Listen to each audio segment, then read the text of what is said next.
early morning.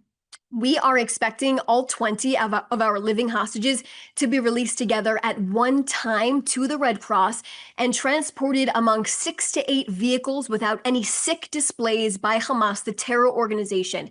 The hostages will then be driven to forces inside of Israeli-controlled parts of Gaza and then transferred to the Re'im base in southern Israel, where they will then reunite with their families. Israel is ready. If a living hostage requires any urgent medical attention, they will be brought to a medical facility immediately. The Prime Minister instructed Gal Hirsch, the coordinator for the captives and the missing, to arrange with the ICRC to have a convoy of ambulances ready for our hostages and all equipment needed in case a hostage needs immediate medical support, in which case both Soroka and Barzilai hospitals will be on standby.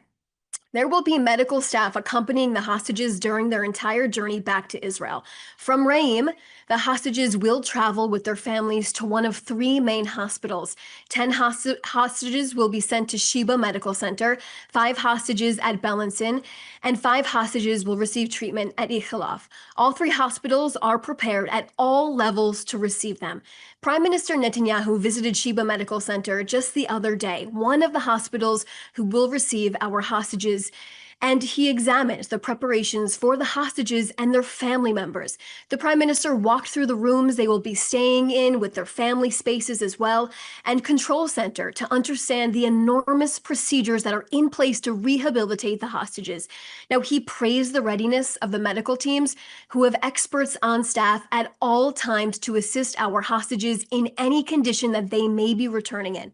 Our living hostages will face difficult tasks of physical and mental rehabilitation during this time.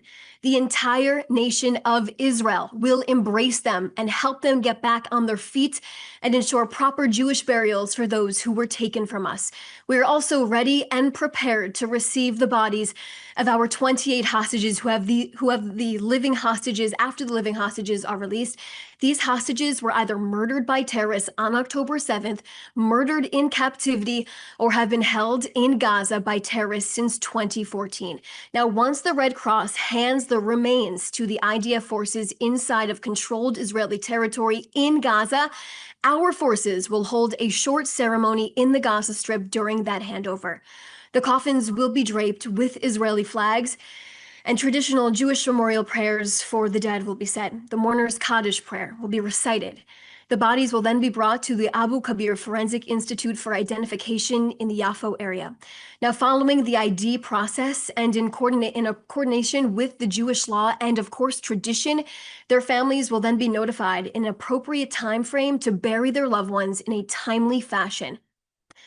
Tomorrow will be a day of reunification and excitement for some families who have waited 2 years to embrace their loved ones, while other families will grieve the return of their loved ones, closing a painful circle with proper and dignified burials. An international body, which was agreed on in this plan, will help locate the hostages if they are not found and released tomorrow.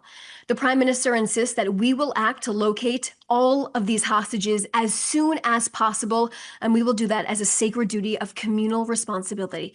Now, we ask the media, please, to use utmost sensitivity when covering this story, as there are emotional complexities and trauma tied to the events to come. Next, let me address the visit of President Trump to Israel tomorrow. Prime Minister Netanyahu invited President Trump to speak at the Knesset.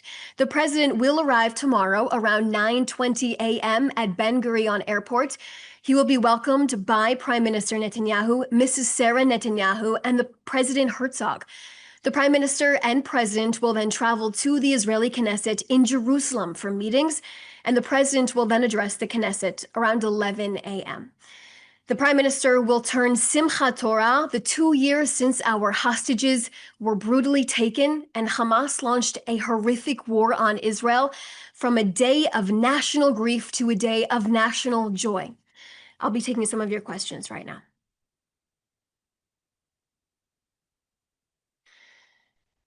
Many of these questions that are actually listed in this chat have already been addressed. Many of you have been asking about the procedures for the release of our hostages. As like I said, the first question I'm going to take is from Joel Pollack from Breitbart News. He asked, what do you make of the fact that some participants in last night's demonstration booed the prime minister? Prime Minister Netanyahu has gotten us to this point. In cooperation, in coordination with President Trump, this is why we are here today, waiting for our hostages to return home. Through military, through diplomatic pressure, Prime Minister Netanyahu took risks, and those risks led us to this point. The first phase of this plan is releasing all of our hostages, and that was a dedication and a promise he made to those families.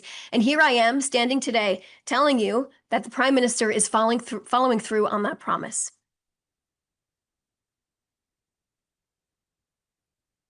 One of the questions, it doesn't list the outlet, is asking about the timing of Hamas, also referencing the reports that they could release the hostages at any point in time, like I said. And a statement that was released by the Prime Minister earlier today addresses that we are ready for our hostages whenever Hamas wants to release them. We are expecting them tomorrow, but if there is an early release, we will be there to receive them.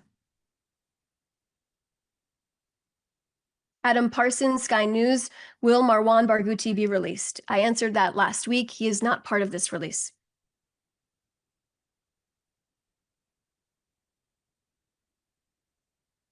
Going through the rest of these questions, like I said, a lot of them are repeats.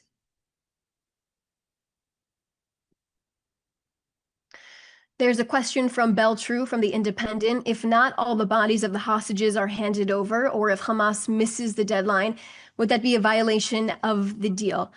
Let's get something straight. Israel is committed to this plan that was signed off on. All 48 of our hostages will be returning back to Israel, whether they are alive or deceased. Like I mentioned in this briefing before, there is this international committee that will be finding and helping locate any of the hostages' bodies if they are not released tomorrow.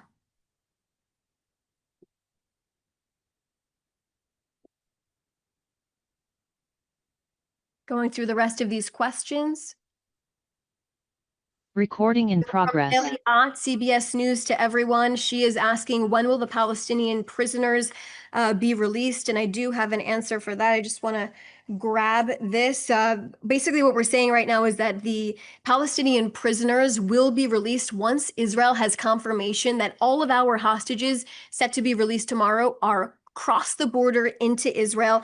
And once we have that confirmation, we are expecting that the prisoners will already be on the buses. But once the confirmation comes through, they have crossed into Israeli territory, those buses will start and they will begin their journey. Thank you so much to everyone asking these questions. We appreciate it. Thanks for your time.